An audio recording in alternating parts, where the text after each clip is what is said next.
Why is your teenage child not getting better from chronic pain despite going through so many procedures and medications?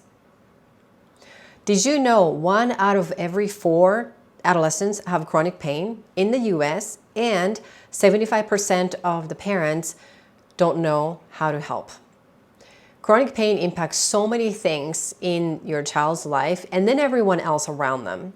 For instance, in the US alone, we are spending about $2 billion, with B, $2 billion per year just on adolescents' chronic pain, and which equates to each family, like you, are spending $13,000 every year per child on chronic pain.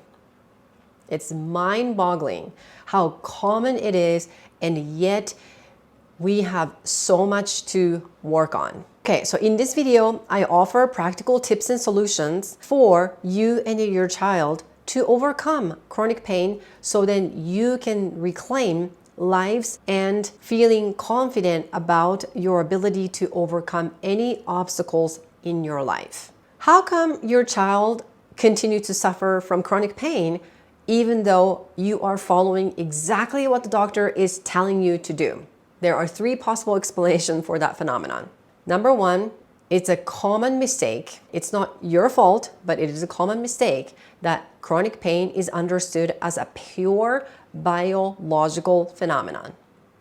That is an ancient way of thinking about it. It's almost like we're still using a dial-up to access the internet when we can use much more advanced technology today. So what does that mean? Chronic pain is no longer understood as a biological phenomenon only. It is a biopsychosocial phenomenon. What does that mean? It's biological, psychological, and social components all combined. It's much more complex than it's all in your head, which is so invalidating for your child who is suffering from chronic pain. Biological component includes things like injury, illness, IQ, temperament, lifestyle habits such as eating and sleeping, and genetics and things like that. Psychological components include things like self-esteem, thinking pattern, feelings, coping strategies, anxiety, depression, any psychiatric concern, trauma, mindset, belief system. Social component includes things like school, family, friends, extracurricular activities, expectations, high achieving, and things like that, which I get to it. So those are all included in the chronic pain triggers, and some might be underlying causes or reasons. We don't know exactly what it is for each child because everyone's different, but it is really important for you and your child to start understanding chronic pain is no longer a biological phenomenon. Number 2, have you ever heard of high-functioning anxiety? It's not a diagnosis, and it's more about a characteristics or a trait that is actually kind of learned, and there are 10 components to it. Let's see if your child fits any of these things. So here's a quiz. Number 1, your child is a perfectionistic. Number 2, even though your child is a perfectionistic, your child tends to procrastinate. And number 3, your child either is on time or does not like to be late, or gets super irritated about people who are late. Okay. Number 4, over planning. Number 5, overthinking and ruminating. And number 6, having hard time or feeling kind of guilty about saying no to things or other people, even though they kind of want to. Number 7, locking up emotions. And number 8, that's related to that, clenching muscles. Number 9, their understanding about life is all about productivity. So they kind of have to feel like they have to do something. And number 10, the last one is they stick to routines and familiar things. So those are the 10 things. I am very curious how many of those things fit the criteria for your child. Comment below because I would love to know.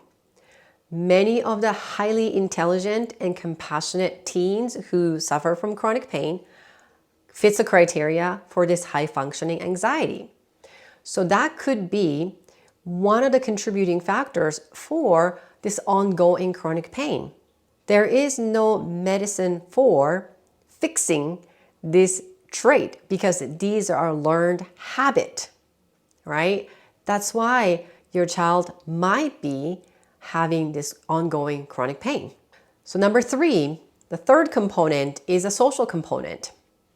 So someone like you as a parent, how are you reacting to your child's chronic pain? Are you, by any chance, asking a lot of questions? Things like, how's your pain? What's your pain level? Did you get to sleep? Did you do this? Did you do that?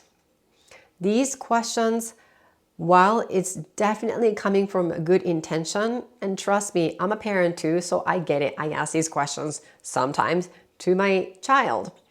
But whenever we do this, what's happening is we're actually disempowering your child's ability to manage the pain on their own independently, right? And also we're putting more attention and focus on that chronic pain, which is exactly the recipe for perpetuating this chronic pain for your child, which is the exact opposite of what we want to do. But those can be the contributing factor for ongoing chronic pain, despite going through procedures and medications and then all of the above. And how about peers and teachers and other people? Are they also doing the same thing? How's your pain? You look fine. You must be faking.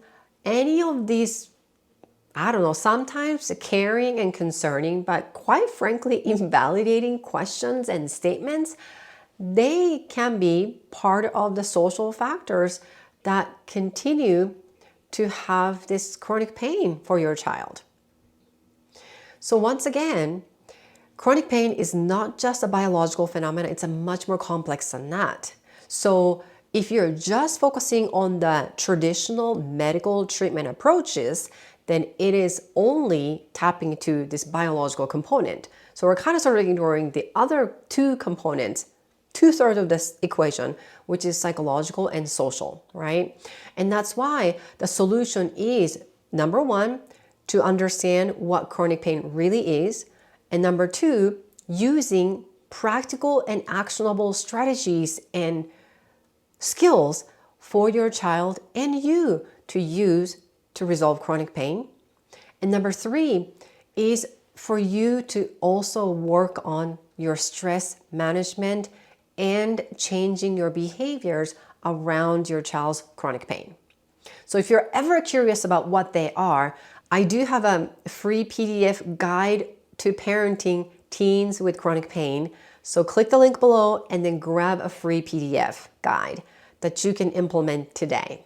Now, if your child is an intelligent, compassionate teen and you and your child are so motivated and committed to take the first step to resolve chronic pain and having this lifelong relief and confidence about your ability to overcome any obstacles in your life, then click the link below and then schedule a call to talk to me directly and see if you qualify for my program. This program is created just for someone like you who is caring, compassionate, and motivated and committed to make the change and resolve chronic pain. Thank you so much for watching this video, and I will see you in the next video.